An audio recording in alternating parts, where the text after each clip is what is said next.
ఆఫ్ఘనిస్తాన్లో తాలిబాన్ల రాతిగుండె కాస్త కరిగినట్టు కనిపిస్తుంది.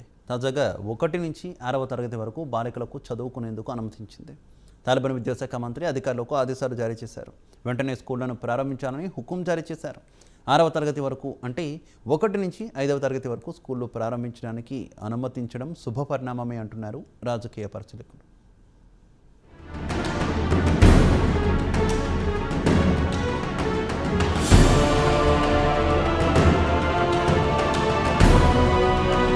ఆఫ్ఘనిస్తాన్లో బాలికల విద్యపై నిర్బంధముంది. బాలికలు స్కూళ్లు, కాలేజీలు, యూనివర్సిటీలకు వెళ్లి చదువుకోరాదని హుకుం జారీ చేసింది తాలిబాన్ సర్కార్. దీంతో బాలికలు, యువతులు ఇంటికే పరిమితం కావాల్సి వస్తోంది. గతేడాది అమెరికా సైన్యం ఆఫ్ఘనిస్తాన్ను వీడినప్పటి నుంచి తాలిబాన్లు అధికారం చేపట్టారు. పక్కా షరియా చట్టాన్ని అమలు చేస్తున్నారు. దీంతో బాలికలు విద్యకు దూరం కావలసిన పరిస్థితి ఏర్పడింది.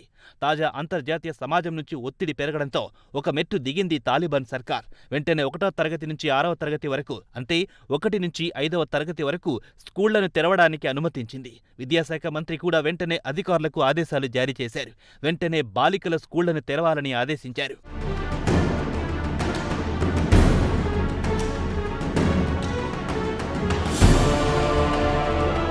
కొన్ని వారాల క్రితం తాలిబాన్ ప్రభుత్వం ఆఫ్ఘనిస్తాన్లోని బాలికలు, మహిళల విద్యకు ఉక్కుపాదం మోపింది. స్కూళ్లను, కాలేజీలను, యూనివర్సిటీలను మూసివేయించింది. దీంతో అంతర్జాతీయ సమాజంతో పాటు ముస్లిం మెజార్టీ దేశాలు కూడా తీవ్రంగా వ్యతిరేకించాయి. ఆగస్టు 2021లో తాలిబాన్లు అధికారం చేపట్టిన వెంటనే మహిళల హక్కులతో పాటు మైనార్టీ హక్కుల పట్ల సానుకూలంగా ఉంటామని హామీ ఇచ్చారు. అటు తర్వాత కఠినమైన ఇస్లామిక్ చట్టాన్ని అమలు చేయడం ప్రారంభించారు.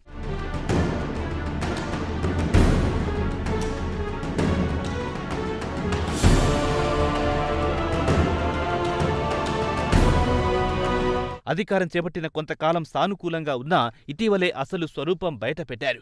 బాలికల స్కూళ్లను మూయించి వేశారు. మహిళలు ఉద్యోగాలు చేయడానికి వీల్లేదని ఆదేశాలు జారీ చేశారు. బహిరంగ ప్రదేశాలకొచ్చినప్పుడు పైనుంచి కింది వరకు పరదా లేదా బుర్ఖా ధరించి రావాల్సిందిగా ఆదేశాలు జారీ చేశారు. అలాగే మహిళలు పార్కులకు కానీ, జిమ్లకు కానీ వెళ్లకుండా నిషేధం విధించింది.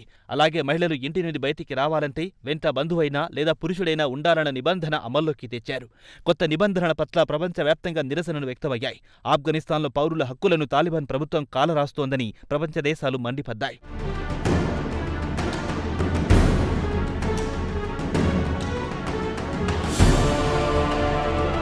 విదేశీ ప్రభుత్వాలతో పాటు అమెరికా కూడా బాలికలు, మహిళల విద్యపై తాలిబాన్ ప్రభుత్వం పునరాలోచించుకోవాలని సూచించింది. లేదంటే తాలిబాన్ ప్రభుత్వంపై కఠినమైన ఆంక్షలు విధిస్తామని అమెరికా హెచ్చరించింది. G7 గ్రూప్ దేశాలు Canada, France, Germany, Italy, Japan, United Kingdom, United States of అమెరికాతో పాటు యూరోపియన్ యూనియన్లు తాలిబాన్ చర్యను ఖండించాయి. బాలికలను విద్యకు దూరం చేయడం అంటే మహిళల హక్కులను కాలరాయడమేనని G7 దేశాలు ఆగ్రహం వ్యక్తం చేశాయి.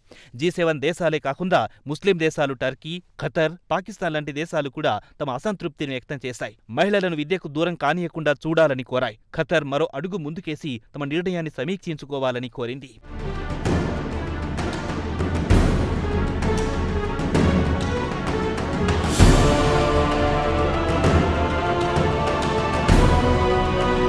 అయితే తాలిబాన్ విద్యాశాఖ మంత్రి మహమ్మద్ నదీం మాత్రం ప్రభుత్వ చర్యలను సమర్థించుకుంటున్నారు.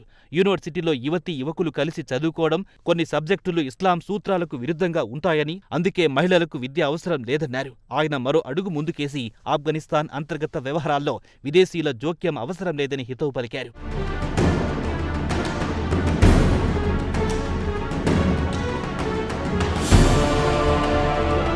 ఎట్టకేలకు తాలిబాన్ ప్రభుత్వం ఓ మెట్టు దిగి వచ్చిందని చెప్పొచ్చు. రాబోయే రోజుల్లో బాలికలు, యువతుల విద్యపై నిర్బంధం ఎత్తివేస్తారని ఆశిద్దాం.